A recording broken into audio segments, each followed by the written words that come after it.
it. Oh, very well. Ghosts is all new. CBS Thursday, 8:30, 7:30 Central, and streaming on Paramount+.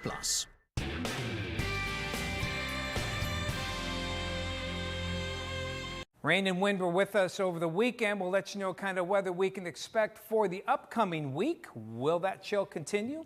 We'll let you know. Good evening, everyone. I'm Kevin Hodge. Tonight on your WZMQ 19 News, we're following the cleanup of Hurricane Milton as 19 people are confirmed dead and over 1,500 are rescued. Plus, we'll go over the regulations when it comes to supporting political candidates with yard signs. And Escanaba Public Safety takes a visit to a kindergarten to teach the students what to do in the case of a fire emergency. Your 19 News at 11 starts now. Live from the UP, this is WZMQ 19 News at 11.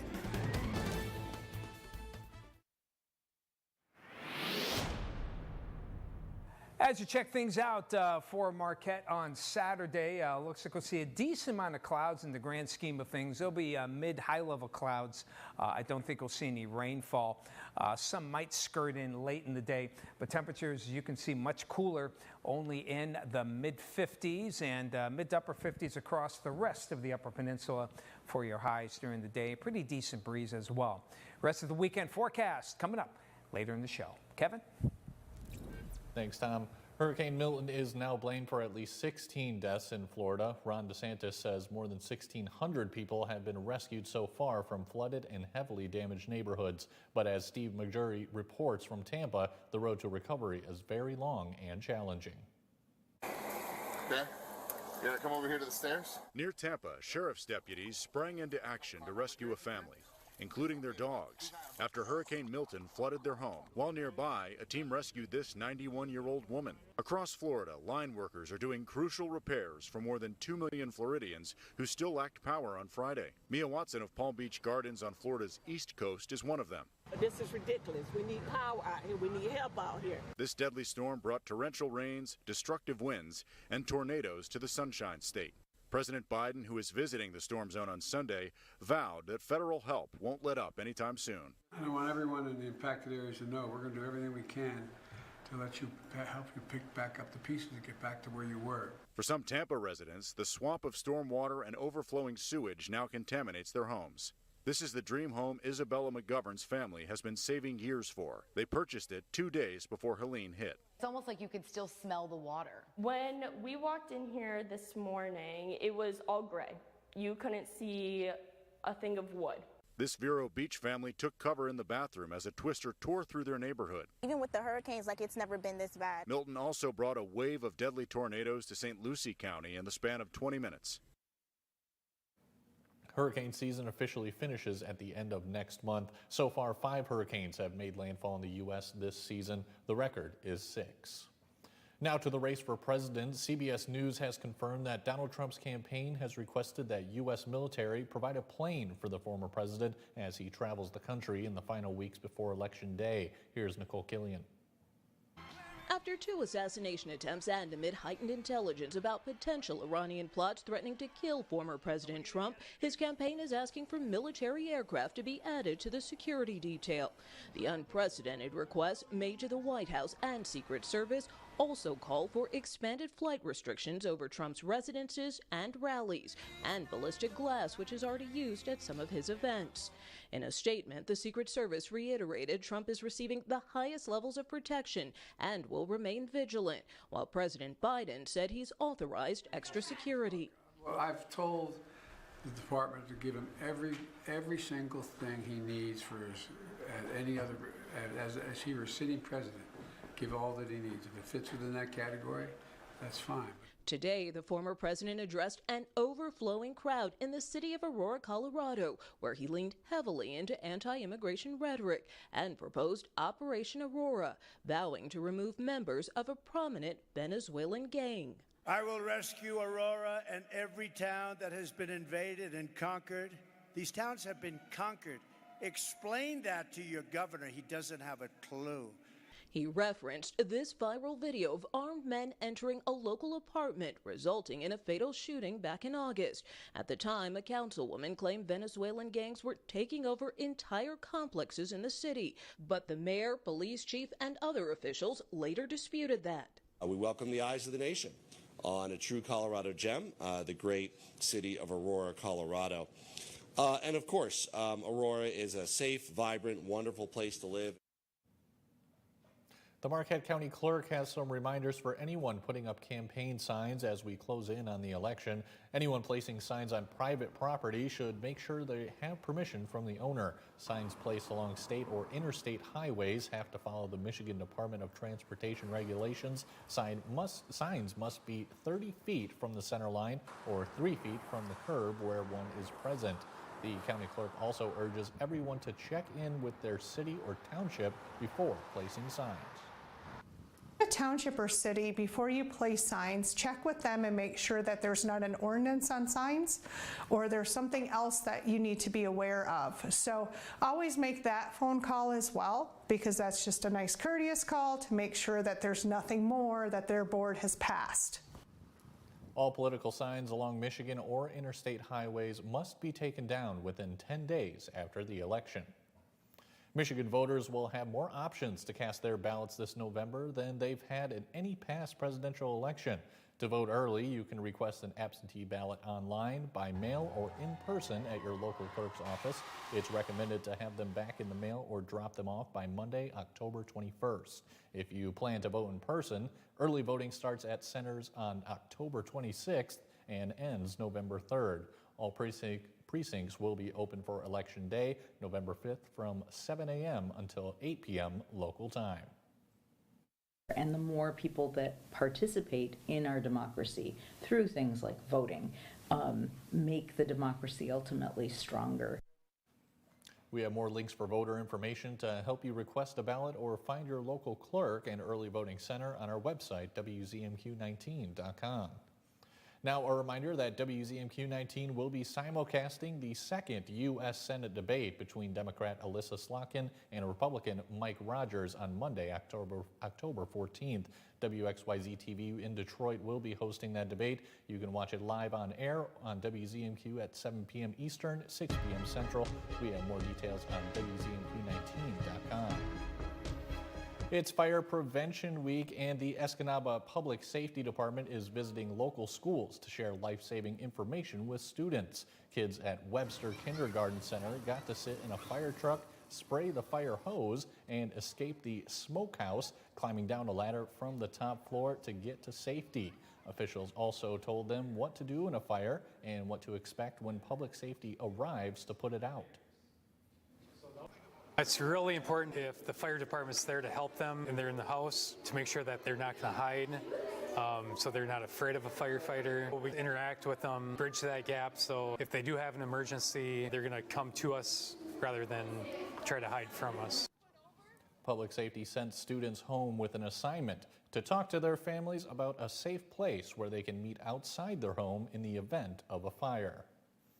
Your first warning weather forecast is coming up when we return. Plus, the National Weather Service is detailing their new way of informing the public on cold weather events. And our planet has another object hovering it. We'll tell you about the miniature moon when we come back. John's Auto has been voted the #1 dealer to buy pre-owned vehicle for longer than I've been alive. If you're looking for a vehicle, or if you're looking for someone to help with your current car, or if you need to get yours looking like new again, come see us at John's Auto Sales and Service, Marquette. 19 News is brought to you by Kirkish Furniture. He murdered a father of 3, sentenced to life in prison. Kamala Harris pushed to use tax dollars to pay for his sex change. I made sure that they changed the policy so that every transgender inmate would have access. It sounds insane because it is insane. Kamala was the first to help pay for a prisoner's sex change. The power that I had, I used it in a way that was about pushing for the movement, frankly, and the agenda. Kamala's agenda is they, them, not you. I'm Donald J. Trump, and I approve this message. Houghton's the spot where we get all 4 seasons, the snow, the shine, everything in between. So the shoes are everything. You know, what you have is going to help you perform better, perform longer, stay injury-free longer. Whether you're a runner, walker, or you're just looking for a shoe to get yourself through the day, we'll take an extensive approach to finding the shoe that's right for you. Whatever surface that you're going to be on, we've got you covered. Tonight, Colbert's got Jeff Bridges, plus I have been informed that I am bossy in the kitchen. Cooking with Evie, tonight on CBS. What's bothering Archie? Politics. What the Supreme Court says ain't got nothing to do with the law. Dog cat. Goldfish. Come on now, I draw the line on goldfish. All in the Family, Sundays from 8 to 10 on WZMQ Me TV. Is your parents' car sounding funny? Do you hear any clunks, rattles, squeaks, or leaks? Tell them to call John's Auto Service Department for fast, friendly, and affordable service. Come see us at John's Auto Sales and Service, Marquette. Now, WZMQ TV19 First Warning Weather with meteorologist Tom DeVecchio. Looking pretty tranquil for the balance of the night with generally clear skies. Then the high clouds start to move in here. Chilly weekend overall. The nice weather going away here. Saturday looks okay. A lot of clouds, but we'll keep it dry. But better chance of some rain and some very chilly air. So head towards Sunday, and that trend will continue from Monday and probably Tuesday of next week. A 3-day stretch of some of that typical gray October chill for Marquette. Hopefully tonight, maybe you can catch the northern lights here. High clouds are going to build in later on as the rest of the night goes on, so it might be kind of tough to see. Best chance is still in southern Canada near James Bay, but the upper Great Lakes especially have a pretty good chance of seeing them if you haven't seen them already for tonight. Good luck with that. In the meantime, here comes those high clouds streaming in, and most areas are probably overcast during the early morning hours on Saturday. You see a couple of showers trying to break out here in Wisconsin. I doubt we'll see that, but by late in the afternoon, here it comes. You can see some of those showers developing, mainly west of Marquette toward Ironwood. But the better chances will be, again, for the rest of Saturday night. Here's that spin. That's pretty good low pressure here. It's going to bring some wind, just kind of a raw day on Sunday. Wind, rain, steady rain, even could be heavy at times. Might even get a rumble of thunder. We'll see some of that instability there as we head on towards Sunday. But for the next 6 to 10 days, temperatures are expected to be a little above normal, actually, despite the cold start to that 6 to 10 day forecast here. And things are going to be pretty much on the dry side as well. Expected to be, but again, it's going to start anything but warm and dry. It'll start out cool and damp here. Temperatures for tonight, good chance of some 30s once you get away from the lakeshore, particularly along the Wisconsin border.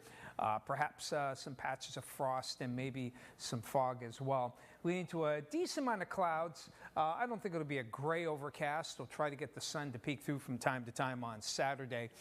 Perhaps even setting off a few showers late in the day on the western fringes there of the Upper Peninsula. For Sunday, though, we're looking at a good chance of some rain, wind. Temperatures, we'll try and be optimistic and say 50, but it may not get out of the 40s. Monday and Tuesday, not looking good for 50. Still a good chance of showers Monday. More scattered variety showers on Tuesday. Almost a lake effect type day where the sun comes out and then some showers. Nice rebound in temperatures on Wednesday. Back up into the 60s by the end of next week. Tom, thank you. This winter, a new type of alert will be issued, replacing one that's heard pretty often in the UP. The National Weather Service is dropping the wind chill alerts in favor of one that is more all-encompassing. WZMQ's Sarah Blakely spoke with the National Weather Service office in Negaunee Township about the changes. Wind chill watches, warnings, and advisories are officially a thing of the past. As of October 1st, the National Weather Service will now issue alerts for extreme cold instead. Cold is cold, regardless of whether there's wind or not. Dan Thompson, the Science and Operations Officer at Marquette's National Weather Service, says the extreme cold alert will be issued on days with very low air temperature and no wind to help keep people safe. So in the past, we haven't been able to issue a cold weather product when there was no wind. So this change allows us to do that. It breaks down into 3 categories: extreme cold watch, extreme cold warning, and cold weather advisory. A watch is issued when dangerous temperatures are possible. A warning is issued when dangerous temperatures are expected. If we issue a cold weather advisory, usually that means that you can get frostbite in as little as 30 minutes. And if it's a warning that's a little more severe, that can be in as little as 10 minutes. But wind chill isn't going away. Thompson says you'll still see it on your local forecasts. Wind dissipates heat from your body. It feels a lot colder when you add wind in. So wind chill is definitely still a factor. And as for what this winter could be like in the UP? Unfortunately, there's not a lot of signal that tells us one way or another. But one thing people can prepare for is just a colder and snowier winter than last winter. Whether it's cold or really cold, get ready to bundle up soon. Sarah Blakely, WZMQ 19 News. Earth has a visitor, a celestial guest called a mini-moon that will orbit our planet for about 2 months. Daniel Bacchus explains. When we look up in the sky at night, we expect to see one moon. But what about 2? Occasionally, we have asteroids that are sort of temporarily captured by the Earth and dragged along in its orbit. And that's exactly what is happening now. The asteroid that has been given the name 2024 PT5 is also known as a mini-moon. It's estimated to be about the size of a school bus, or as UCLA professor of planetary science Amy Mainzer says, a small house. I'm thinking that sounds pretty big to me. It's a lot smaller than a lot of the other ones that we are paying attention to and tracking. At sort of 10 meters across, maybe up to maybe 20 meters across, this object is not big enough to make it through the Earth's atmosphere intact. Because of its size, it can't be seen with the naked eye. PT5 was first spotted in August by astronomers using a powerful telescope in Sutherland, South Africa.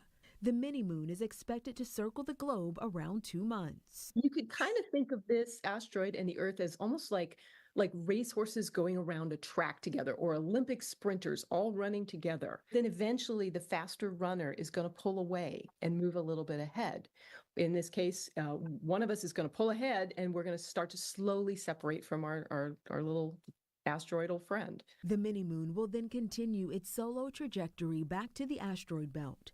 Mainzer says these temporary moons are fairly uncommon, but there could be more that we just can't detect. Mini-moons are rare, with fewer than 10 being detected in the last decade. Mike Ludlam has your sports after the break. It's Friday, and that means he has your high school football highlights. We'll start with Menominee and Negaunee when we come back. Another thrilling week to play football. The NFL on CBS. Catch all of the action this week on WZMQ 19. This Sunday, the Pittsburgh Steelers travel to Vegas to take on the Raiders at 4:05. See you this Sunday for the NFL on WZMQ 19. Here's your WZMQ CBS This is Home Community Calendar.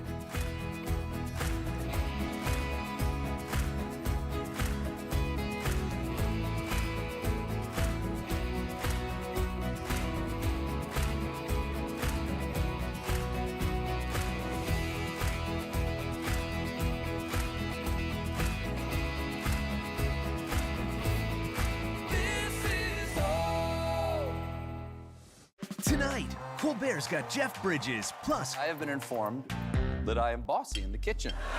Cooking with Evie, tonight on CBS. Alyssa Slotkin's lying about EV mandates. No one's going to mandate anything. Just 3 weeks ago, Slotkin voted for Biden's EV mandate and voted to ban gas cars. Slotkin's lying to hide her secret deal that helped a Chinese EV company. Slotkin took campaign cash from Chinese agents, then voted for their EV mandates that would ship Michigan jobs to China. Lies, EV mandates, and Chinese cash. That's Alyssa Slotkin. I'm Mike Rogers, and I approve this message. Join Mike's team. Give today. The Shortlist, a countdown show that's all sports. See the greatest names and the greatest games in all sports. Top 10 miracle finishes, top 10 comebacks, the 10 greatest women in sports. Want to see who's number one? Watch all the way to the end of the show. Sports fans love it, and you will too. That's the short list, counting down the top 10 of everything in sports. Only from SSN, the Cindy Sports Network.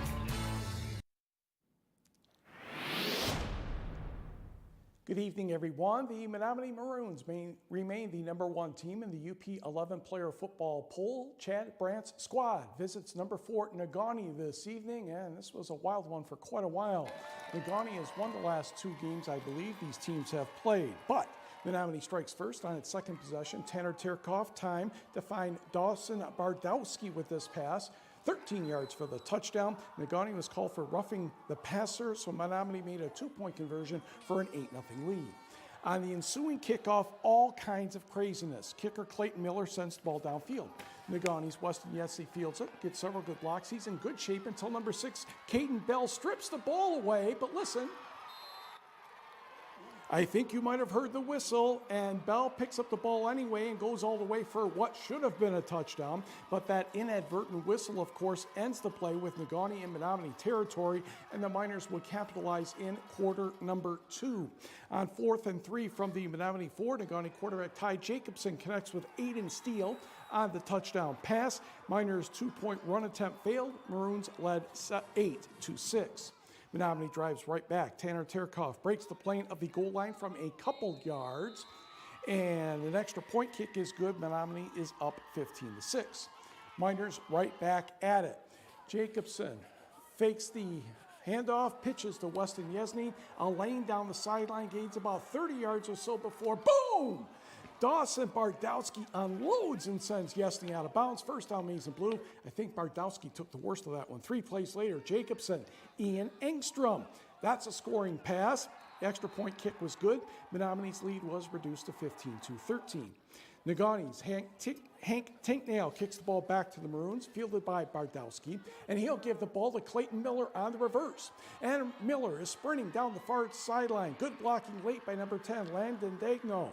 And Miller will go 80 yards for the touchdown. Menominee had a 22-13 advantage at the break. The Northern Michigan University Marching Band joined the Negaunee Marching Band in several selections, including Happy by Pharrell Williams. And at the end of the game, Menominee was happy, going home with a 34-19 victory to stay undefeated. Let's go across the Mackinac Bridge over to Petoskey, where the Northmen were entertaining Marquette. Marquette's in white. Corbin Solidis will go 13 yards for this touchdown. Petoskey an early 7-0 lead. Coming back for the Sentinels on the other side, it will be Ford Richardson getting the ball to Brandon Zadunik, and he dives into the end zone. That ties the game at 7 after the extra point.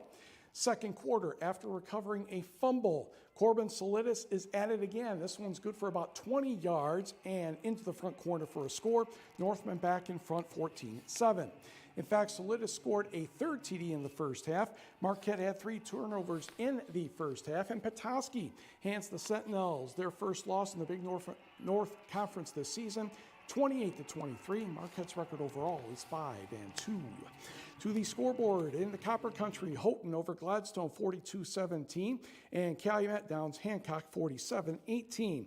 To Dickinson County, Kingsford survives a Westwood touchdown early and wins 34-6. Iron Mountain over Barker Harris 42-7. Alpena scores. This is good. Bad news, Sault Ste. Marie wins 31-12, and Cadillac over Greenville 24-16. Let us go to 8-player football. Munising and Rudyard. This was a crazy end of the first half. Damon McDowell of Rudyard back to pass, picked off though by Jack Dussault, and he will take it back to about the 16-yard line. But on the second play of Munising's possession, whoops, Carson Kinnett's in a big heap of trouble. That is called intentional grounding, and thus a safety for Rudyard. Rudyard gets the ball back and has time to do something. McDowell back to pass, overthrown, but unnecessary roughness called on the defensive back there for a Bulldogs first down. 3rd and 9 from the 10. McDowell to Aiden Pavlat at the 2-yard line. He takes it in for the score. Rudyard up 16-14. Dussault will weave his way through the Bulldogs defense late in the half. Kyle Postma, the saving tackle at the 9. Rudyard wins an exciting one, coming back in the last minute, 29-28. Let's go to Mid-Peninsula High School, where the Wolverines were entertaining Stevenson. And the Eagles don't waste any time in this one. Joey Pruitt, a fumble there for Mid-Peninsula. Nolan Rulo recovers for Stevenson. Then the Eagles don't waste any time. Joey Truitt pitches to Nolan Rulo, and he finds Lucas Havelka wide open, 45 yards for the touchdown, and early 8-0 lead for Stevenson. Wolverines try to get a drive going. Quarterback Jacob Dahm, a nice throw to Trey Mishaw. That picks up positive yardage, but Mid-Peninsula could not sustain the drive. Stevenson gets the ball back. Nolan Rulo, quick screen to Sam Spotty. Breaking a tackle, goes the distance, 26 yards. 2-point conversion good. Eagles up 16-0. Mid-Pen tries again. Jacob Dahm fakes. Next thing you know, Dane Mishaw is so wide open. Well, he just better catch the ball. 50 yards on the score. Stevenson still ahead, 16-8. But the Eagles keep scoring at a pretty good clip. Joey Truitt with a score here. And Stevenson is back in the win column with a 70-14 victory over the Wolverines. To the numbers in 8-player, Forest Park, Grayson Sundell, 5 carries, 103 yards, and 3 touchdowns. Forest Park, 58, Ironwood, 8. Crazy one in Norway. Knights hang on to beat Newberry 36-30. Lots of touchdowns up in Ontonagon. North Central had more of them, though. 78-43, or the Gladiators. Gogebic 29, Lakeland and Hubble 12. Pickford, no trouble with St. Ignace, 58-0. And Ishpeming, a very nice road win over Sturgeon Bay Sevastopol, 54-0. We may have a state record tonight from Brindley quarterback Trey Lynn, 8 touchdown passes, and the Brindley Bays defeat Rapid River 74-20. Did not hear from Kearney Nato and North Dickinson. Like to think North Dickinson may have won that game. And a forfeit. Bel Air gets a 1-0 victory over Dangadine. Also just across the Wisconsin border, Florence over Niagara, 42-20. To Michigan Tech hockey we go, where the Huskies open the regular season at the McGinnis Student Ice Arena against the Alaska Nanoks. How long did it take Michigan Tech to score its first goal this season? To the videotape, please. It took all of 15 seconds as Isaac Gordon and Jack Works get the puck to Max Kaskaperti, and bingo, it's 1-0. Michigan Tech. We'll let you even see that one twice because it was so fast. Now, Alaska tied the game. Nothing else happened, so let's go to overtime. Elias Janssen scores from Chase Piella and Kaskaperti at 3:01 of the extra session. Huskies win 2-1. Same two teams tomorrow night. Face-off set for 6:07 p.m.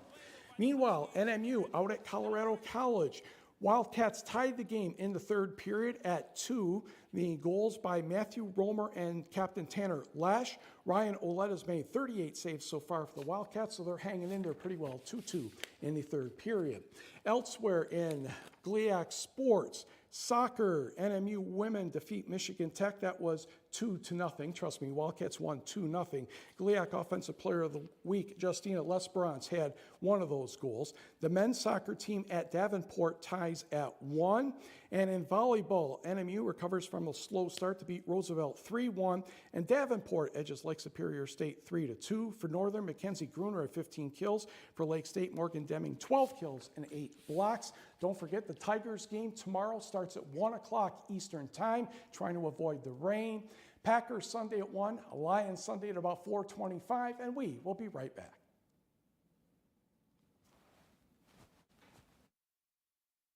Choice Hotels is a family of brands with a hotel for any traveler you want to be. Like a craft cocktail connoisseur at the Cambria Hotel Bar. Or Mr. Tackle the Inbox, so it's room service time at a Radisson Hotel.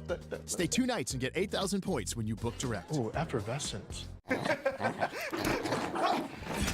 was that? Nothing. Gorilla Super Glue.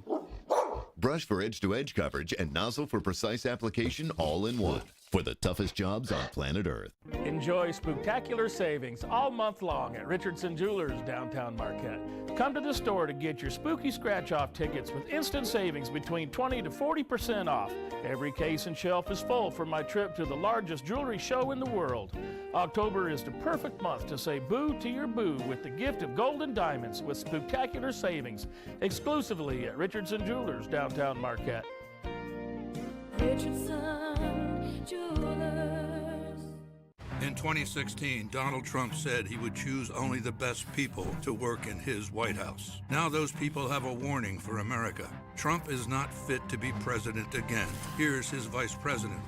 Anyone who puts themselves over the Constitution should never be president of the United States. I cannot in good conscience endorse Donald Trump this year. His defense secretary. Do you think Trump can be trusted with the nation's secrets ever again? No. I mean, it's just irresponsible action that places our service members at risk, places our nation's security at risk. His national security advisor. Donald Trump will cause a lot of damage. The only thing he cares about is Donald Trump. And the nation's former highest-ranking military officer. We don't take an oath to a king or a queen or to a tyrant or a dictator. We don't take an oath to a wannabe dictator. Take it from the people who knew him best. Donald Trump is too big a risk for America. I'm Kamala Harris, and I approve this message. High clouds will start to stream into the Upper Peninsula late as the rest of the night goes on here. Temperatures will be dropping, most of you in the lower to mid 40s, and a good chance to see some 30s here, particularly closer toward the Wisconsin border. May get a little bit of frost as well in some of those colder valleys. And then for tomorrow, not as mild, looking at temperatures mid to upper 50s, a decent amount of clouds. Overall, sun will break out from time to time.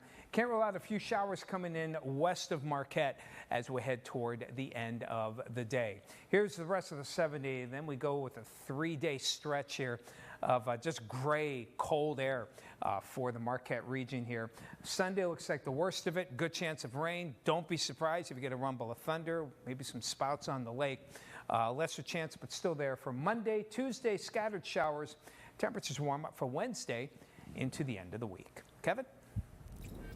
Thanks, Tom. And finally tonight, it's Fleet Week in San Francisco, and that means time for the largest parade of ships on the West Coast. The procession of ships could be seen anywhere along the San Francisco waterfront between the Golden Gate Bridge and the Bay Bridge. The annual San Francisco Fleet Week festivities honors the contributions of the men and women of the U.S. military and has become an integral part of the city's local culture and economy since 1981, when the first Fleet Week was held thanks to the efforts of then Mayor Dianne Feinstein. The San Francisco Fire Department led the parade with their fireboat, shooting jets of water into the air to celebrate the fleet's arrival.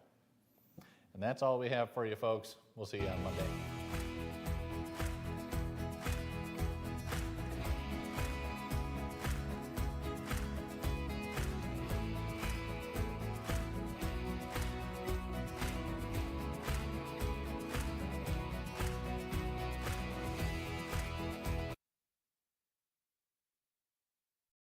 Without this procedure, you could die. Question is, can we get permission? Let's check in with Carl Bonak's panel of radical politicians. Carl Bonak is endorsed by a radical group that would criminalize nearly all